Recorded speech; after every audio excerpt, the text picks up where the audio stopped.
नमस्कार दोस्तों, स्वागत है आपका आपके अपने चैनल मिस्त्री भारत पर, जहां हम खोजते हैं भारत के भूले बिसरे इतिहास, रहस्य और वो कहानियां जो हर किले की दीवारों में अब भी सांस लेती है। मध्य प्रदेश की धरती पर भोपाल के पास एक पहाड़ी पर बसा है रायसेन किला, जो 1200 से भी ज्यादा साल पुराना है। कहा जाता है इसे भोजवंशी राजाओं ने बनवाया था और बाद में यहां बहादुर शाह, राजपूत और अफगान सुल्तानों का शासन रहा। इस किले की दीवारें इतनी चौड़ी है कि उस पर हाथी भी चल सके। यहाँ के मंदिर, मस्जिद और दरगाह सब इस जगह की विविधता बताते हैं। वर्ष 1300 के आसपास मालवा की धरती पर एक ऊंची पहाड़ी पर एक किला बन रहा था। चारों ओर खाइयां, तालाब और चट्टानों की दीवारें। यह था रायसेन का किला, एक ऐसा दुर्ग जो नर्मदा घाटी से लेकर विंध्याचल तक देखा जा सकता था। यहाँ गोंड राजा शंकर शाह का शासन था। उनका किला केवल ईंट पत्थर नहीं था, यह उनकी प्रतिष्ठा और स्वतंत्रता का प्रतीक था। इसी समय मालवा के शासक बाज बहादुर, शाजापुर का अफगान सरदार, अपनी वीरता और संगीत के प्रेम के लिए प्रसिद्ध थे। एक दिन उन्होंने रायसेन किले की प्रसिद्ध रानी रूपमती के सौंदर्य और गायन की चर्चा सुनी।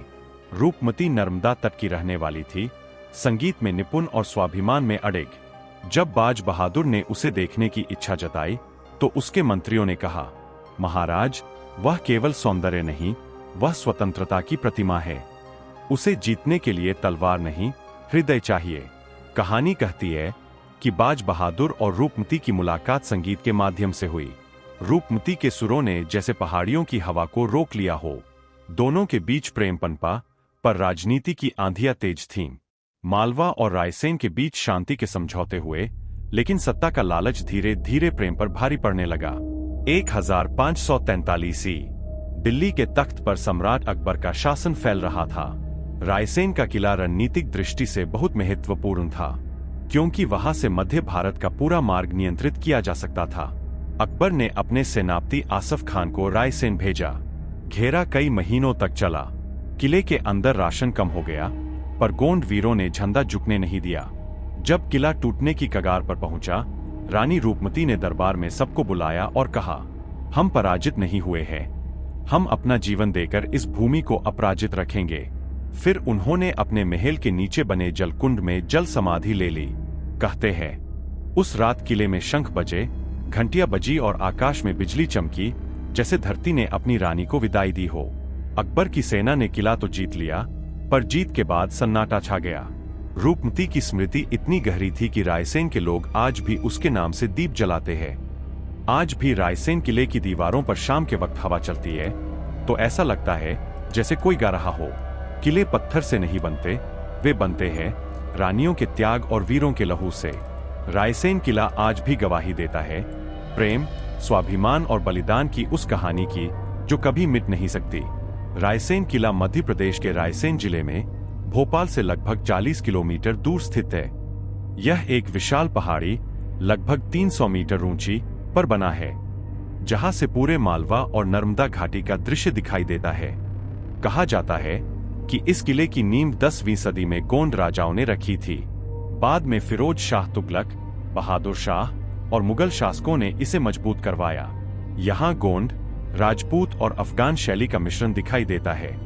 किले में 84 छोटे बड़े कुंड, जलाशय, जिनसे पूरे साल पानी की कमी नहीं होती थी।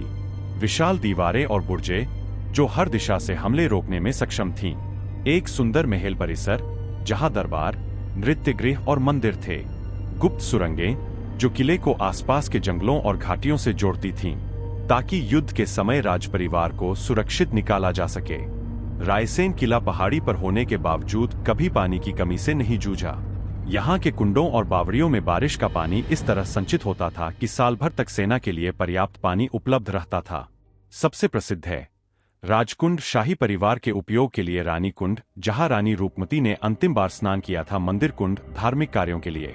किले के अंदर भगवान शिव का प्राचीन मंदिर है, जिसे महादेव मंदिर कहा जाता है। इसके पास ही एक दरगाह भी स्थित है, फतेह शाह वली की दरगाह। यहाँ हर साल हिंदू और मुस्लिम दोनों समुदायों के लोग एक साथ मेला लगाते हैं। यह रायसेन किले की सांस्कृतिक एकता का प्रतीक है। रायसेन किले ने कई युद्ध देखे, गोंड राजाओं और मालवा सल्तनत के बीच संघर्ष, शेरशाह सूरी और मुगलों के बीच झड़पें। अकबर के समय 1543 में किला घिरा, जहां रानी रूपमती और राजा शंकर शाह ने वीरता से सामना किया। इतिहासकारों के अनुसार अकबर की सेना ने 6 महीने तक किले को घेर रखा, पर अंदर से कोई आत्मसमर्पण नहीं हुआ।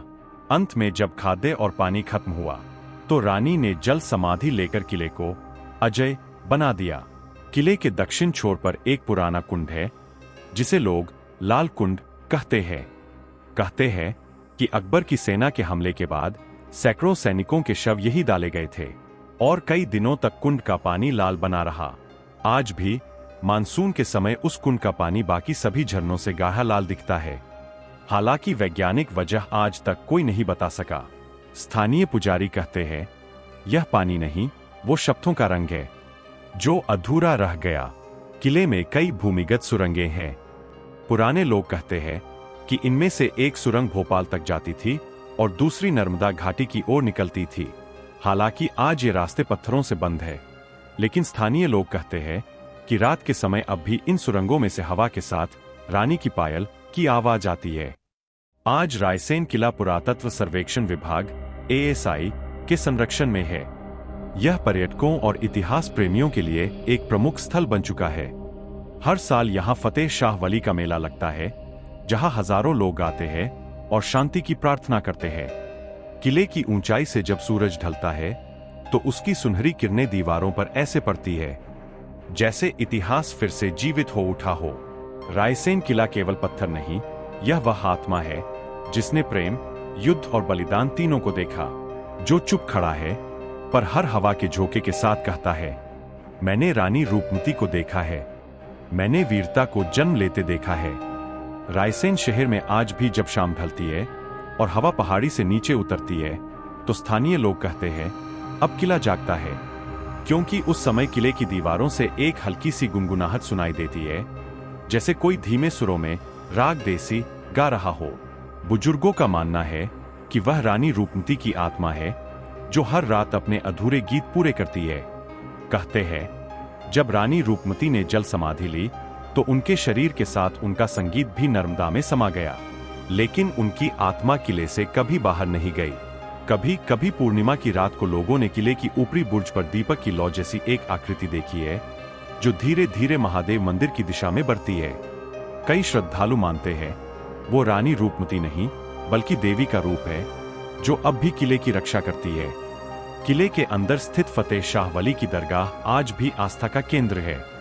कहानी है कि जब अकबर की सेना किले पर चढ़ाई कर रही थी, तो एक साधु ने कहा, जब तलवारें थम जाएंगी तब आत्माएं शांति पाएंगी।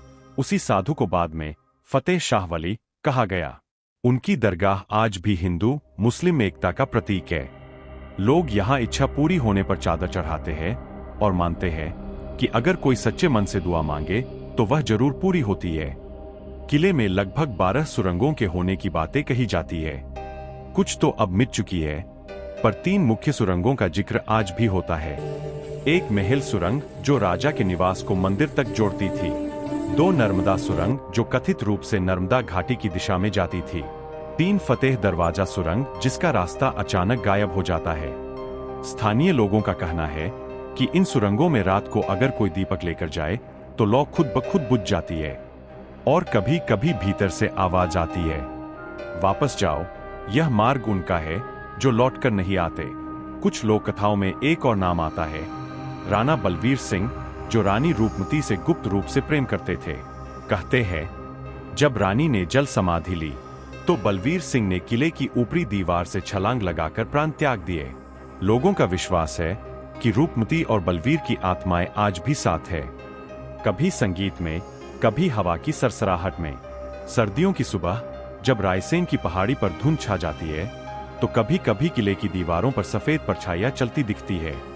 कई बार लोग कहते हैं वो घोड़े पर सवार सैनिकों जैसी दिखती है, जो धीरे धीरे दीवारों में समा जाती है।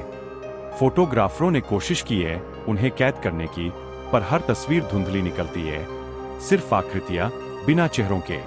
वह कुंड जहां दीपक बुझता नहीं, किले के भीतर एक छोटा कुंड है, जहां हर साल दीपावली की रात को स्थानीय पुजारी दीपक जलाते हैं। कहते हैं वह दीपक कभी बुझता नहीं, यहाँ तक कि हवा और बारिश में भी उसकी लौ टिमटिमाती रहती है। लोग मानते हैं कि यह रानी रूपमती की आत्मा की ज्योति है, जो सदियों से इस भूमि की रक्षा कर रही है। हर